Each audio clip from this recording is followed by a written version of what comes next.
Rồi lắc nữa phần này ta xuống tới đây nè, ví dụ này thì xuống tới đây. Rồi nếu mà thì cảm thấy phần này bây giờ thôi làm luôn đi.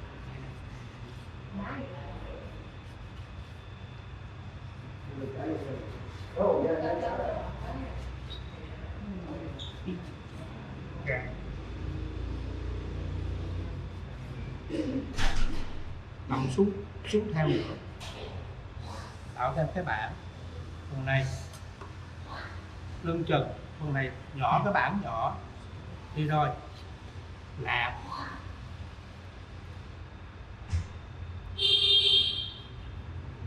Rồi bây giờ bạn cho một chút mà cái độ gần cho cỡ chừng 30g được rồi, để mình ngâm cho nó trước, để xử lý là cái mùi tanh của nó trước. 30g Giờ 30g thôi mình nhắm chừng cũng được rồi, nó có 30g đặt chỉ căng mà.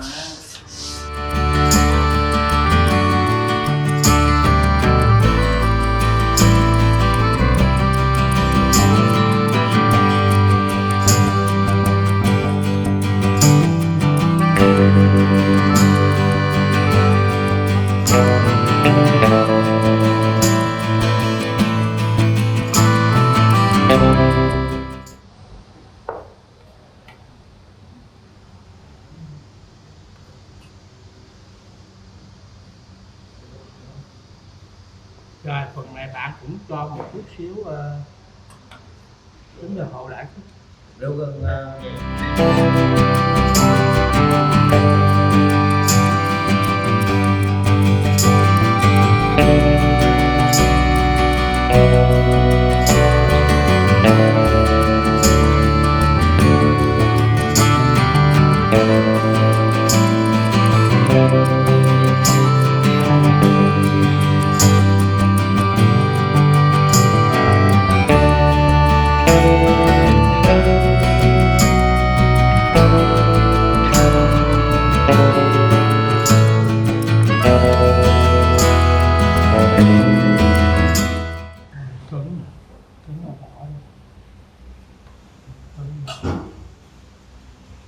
theo như cái bông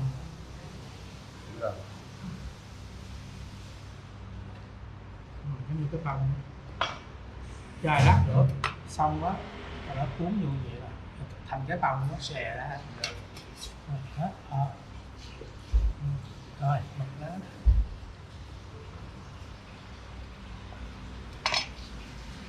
áo tay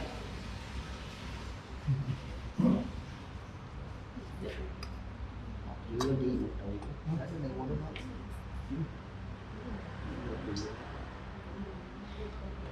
nó có thể mình cho cái chén nhỏ.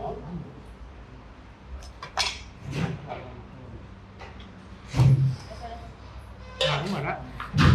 Có rồi.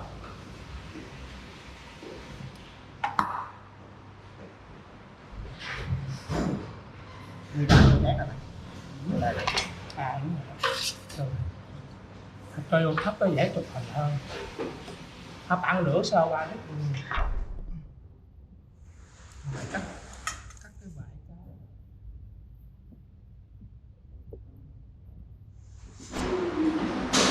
Vậy mày rộng Đây vậy nè. Đây là rộng.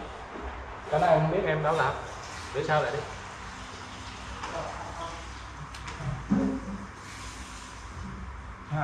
Xong này rồi.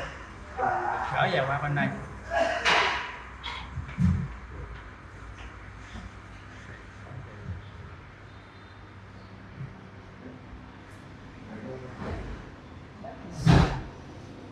Rồi bắt đầu ở đây. Cũng được. Qua bên này. Còn nếu mà nó vượt bên đây là nó tông ra hết.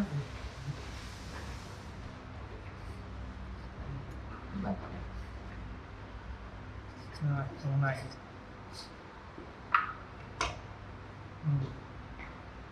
Này đó. Rồi bắt đầu là tách nhân nha vậy nè, tách nhân nha, tức là quay ngược lại nha, đây hết luôn. Đó. Rồi xong phần này.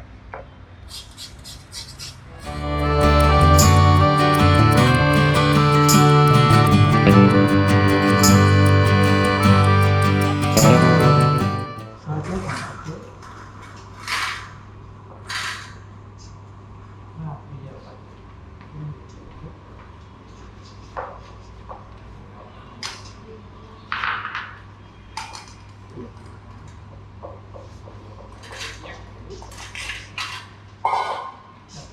rồi còn này mình phải tra qua dầu lấy mùi thơm, đó là mình xào thành phẩm.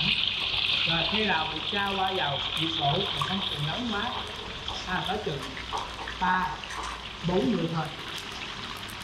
Rồi soi vậy nè, mục đích để cho nó lấy mùi thơm rờ ra hết. Đó, hết rồi. Khỏi được.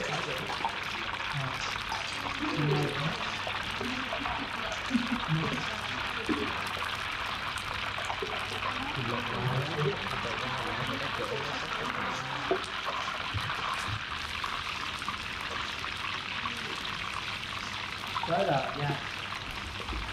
Tại vì mình còn xào nữa, sơ qua thôi. Ở đây rồi.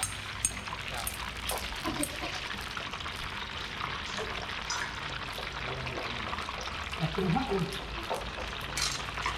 Đặt tổng này.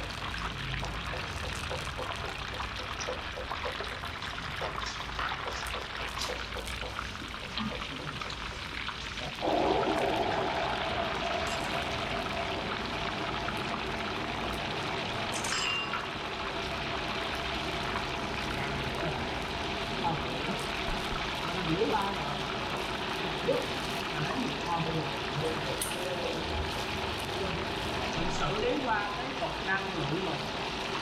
Đó, dầu ăn. Là lấy mùi con. Nó xanh vậy nè. Tức là trong đó còn sống nha. Chắc nữa mình xào lại luôn.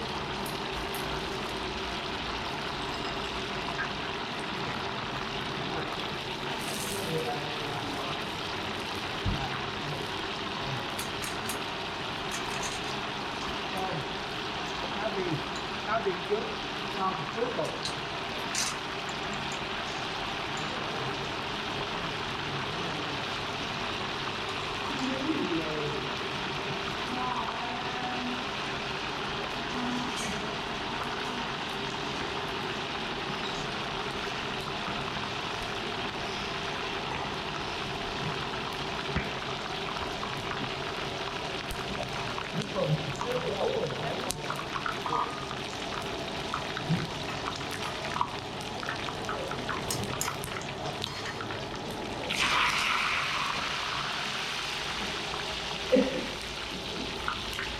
rồi đây là mình chiên cái cá viên ta đến nhiệt độ cao ha, nhiệt độ cao tức là 130 độ. Rồi.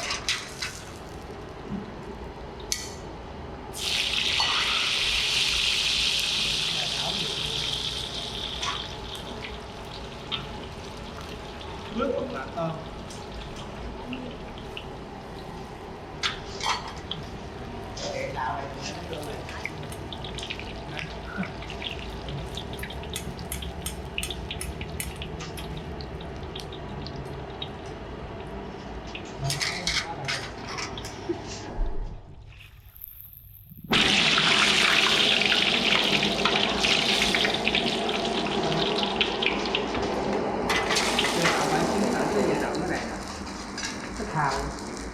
Cảm ơn bộ cắm luôn.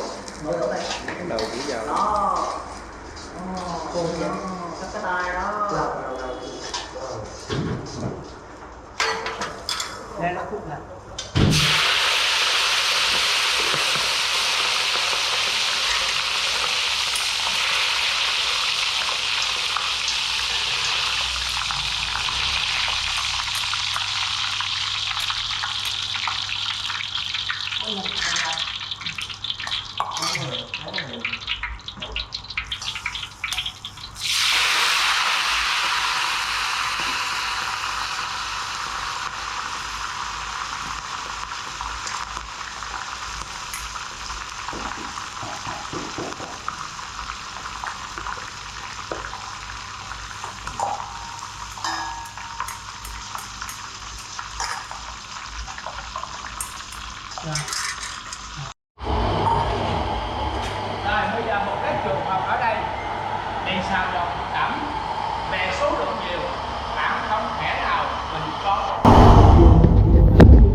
trang bị xong để đi rồi trang trí chuẩn bị cái phần sót mình thăm nắm cái gì thì mình bàn lên một xong hết bạn tao lại để được nắm rồi chuẩn bị cái món này là nó bắt đầu nó tràn sốt lên rồi nếu bạn vừa mà cái vừa có chia đó chia lão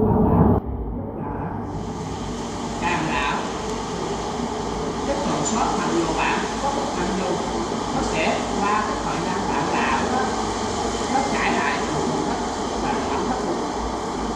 Thành ra có những cái về phương pháp mình đi về thấp số lượng nó kém, còn một khao dĩa là không đáng kể đâu, nhưng mà số lượng nhiều nó đáng kể. Nếu bạn là người thợ nấu, bạn không có về cái kinh nghiệm gì đó cứ xào xong hết là cho quẩy một luôn đi rồi đi ra cho nó chia đi. Thực tế có người chia là rất là khó khăn. Thành ra mình cái bộ bếp của mình nó đi đánh thì phải đổi máy, phải chạy được, phải tạo điều kiện cho có người chia cho nó dễ chia.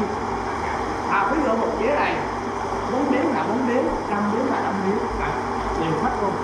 Cuối cùng cái phần sốt là chan lên thôi, vừa nửa nắm. Nếu mà đỡ phần sốt bị nguội mình không nắm được, nhưng mà đỡ mà vừa cái nguyên liệu sốt bị nguội bạn không là bị trái phép luôn. Đó, thành ra đó là mình đi về cái tiệc cưới rất là quan trọng. Rồi mới là cái này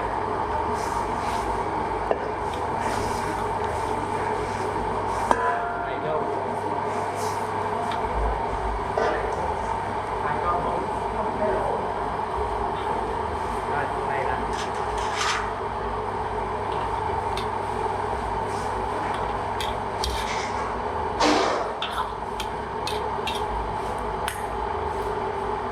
rồi bắt đầu nhấp nha.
Bây giờ tao phải lấy một cái dĩa có thể cái dĩa còn dĩa đi được rồi cái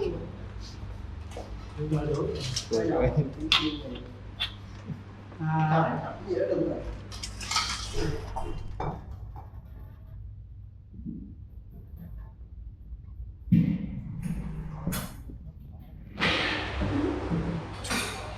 Cái con thỏ mà cái con thỏ Bây giờ tôi đổ vô đây nặng cũng là đợi tâm xuống đi đấy rồi bây giờ một cái trường hợp bây giờ mình đổ dầu vô mình không nghe tiếng dầu kêu, mình không biết nhiệt độ đó bao nhiêu. Đây là 10 thợ nấu thử làm nước luôn, nếu mà nước hết kêu nhiệt độ đó là 100. Bạn coi bây giờ mình không biết là cái dầu nó bao nhiêu độ, im quá trời im luôn, mình chỉ thấy nó sôi thôi, mình nghe cái tiếng của nó kêu rằng kèo nó tiếng thanh đó, kèo là cái tiếng thanh đó, tức là nhiệt độ cao rồi đó. Là coi như là thằng này nghe lại một lần, tập trung nghe là cái tiếng xèo đó càng mạnh càng nhẹ hơn, càng thanh hơn. Đó là cái độ 100 rồi. Còn nếu mà bạn cho vô bấm vô nhẹ lại, tức là chỉ đủ chưa tới. Nghe kỹ một lần nữa là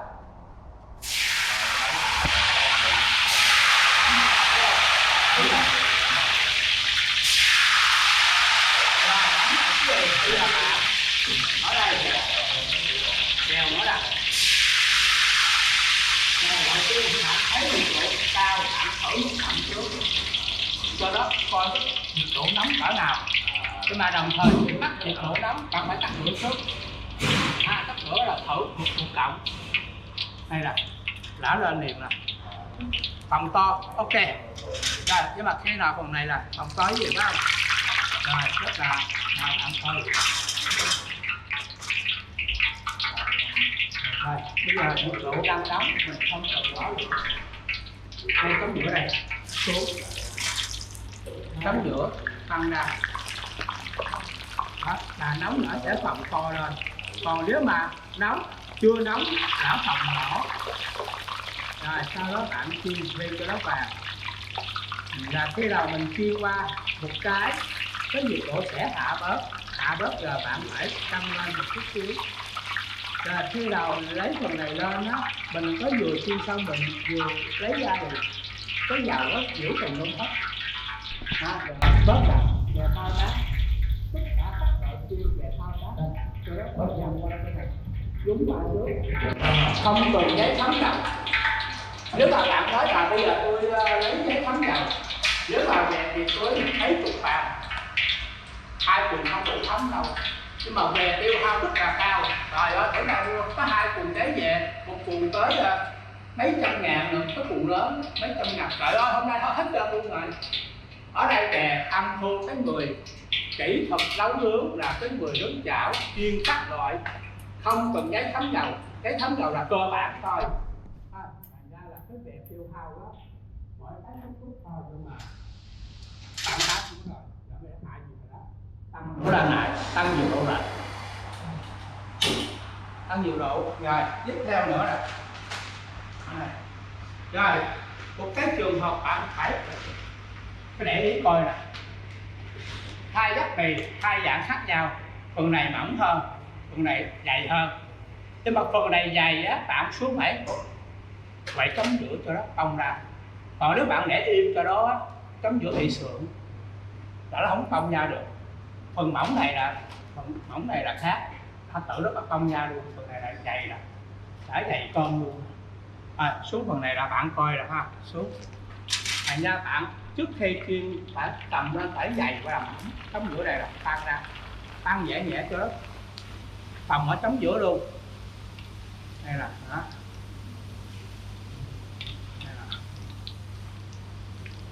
Là chiên cho nó hơi vàng, không phải là bạn mới vừa rồi chiên rồi đảo lên liền, tức là cái độ giòn thì nó mau xịu xuống. Đó. Rồi bây giờ phần này nè, bớt dầu rồi. Đó. Đó. Đấy, ok. Đó. Rồi bây giờ mình coi vô đây, đắp nữa mình cho một chút xíu để lại chỗ này. Rồi tiếp theo đắp từ này luôn.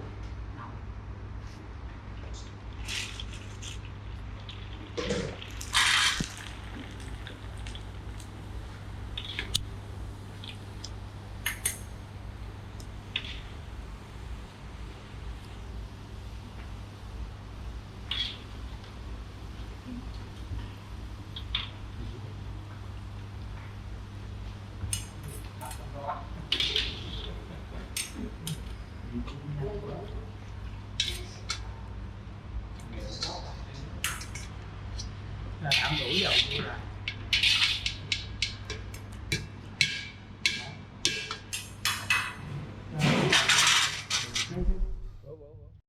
phần này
Rồi sau đó mình hút cái gia vị xong nè,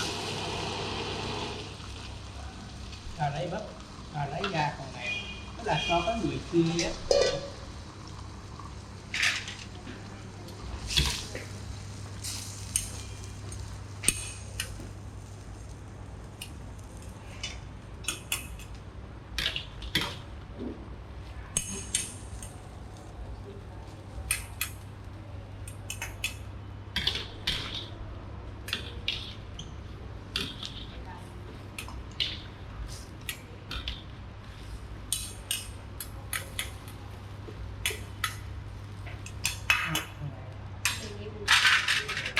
Tranh thủ mình lên. Cuối cùng cho qua đây hút Đúng không? hút gia vị, rồi lắp nữa, còn này để cái người chia ra. Không, nó động dầu dầu không? Rồi cái đâu ra? Nhát cục gì vô cái này. Khi nào mình xuống phần này nè ha. Cục gì này là bị sống bát rồi đó.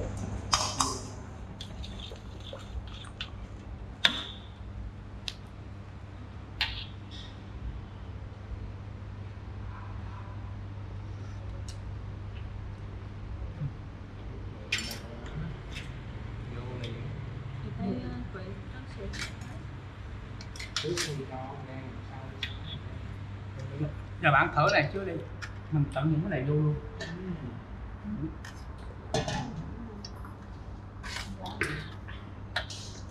Ông mà cái gió kinh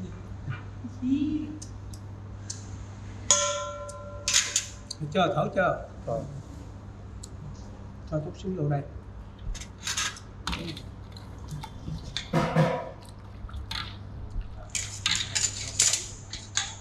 Tức là phần sốt cho là chút cái dầu hào thôi.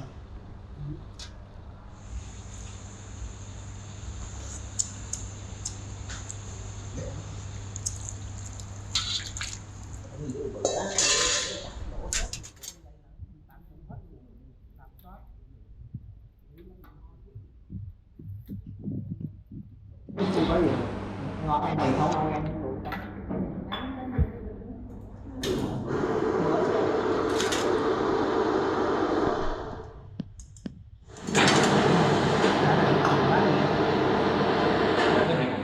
Thêm nó nước nhiều quá.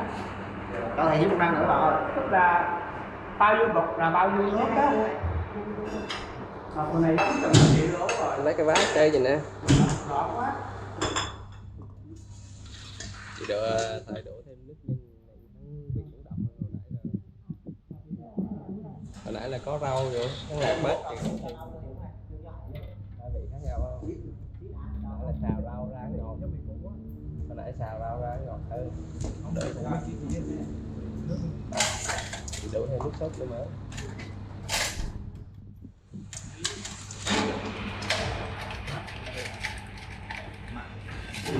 Được ăn với rau được.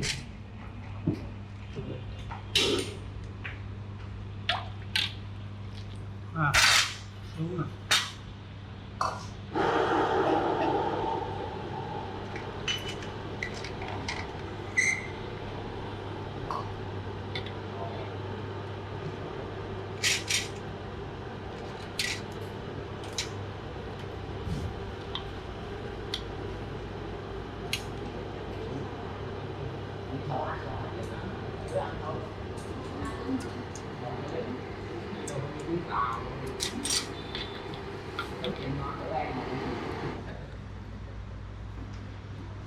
Cái bếp mà cứ là sao bếp này.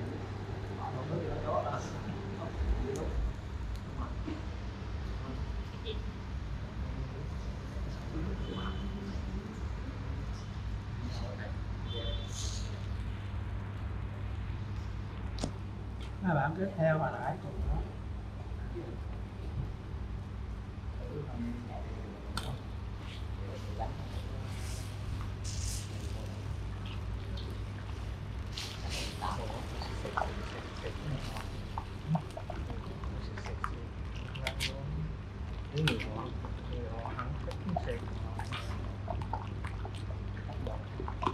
một cái độ sọt của nó.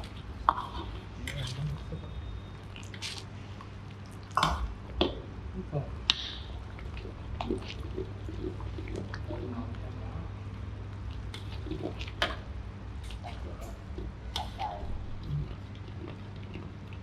Rồi, tất cả phần này nè, trong thời gian ví dụ các người chia đi. Đó. Chia chút được.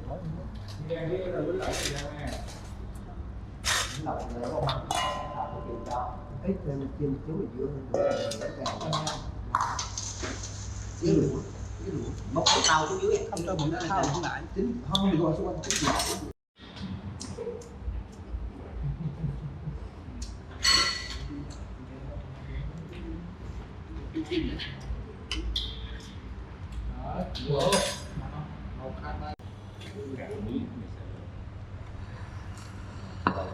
để cho nó cho mấy thầy mấy cái này gì mấy đi cái mình chia lên cái này xong mình dùng này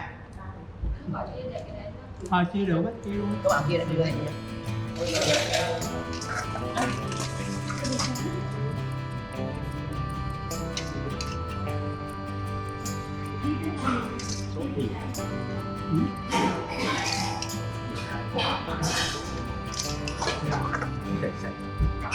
Cam luôn.